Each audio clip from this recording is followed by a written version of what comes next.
good morning. My name is JP and we're coming to you from Fox Subaru and we're going to Subaru School.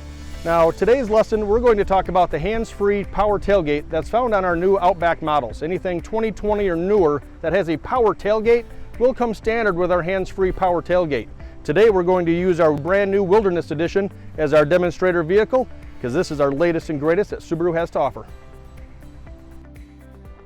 So with the Outback and their hands-free power tailgate system, one big misconception is a lot of people want to wave their feet under the car or wave their hand around, and ours is going to be set up a little different.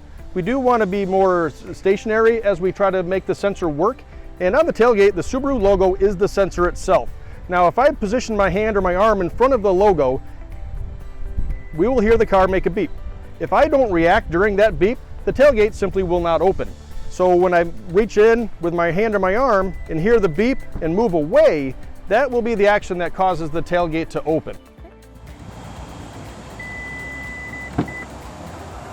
Hopefully that'll eliminate some confusion that you've experienced with your Outback, and we'll look forward to seeing you next time at Subaru School.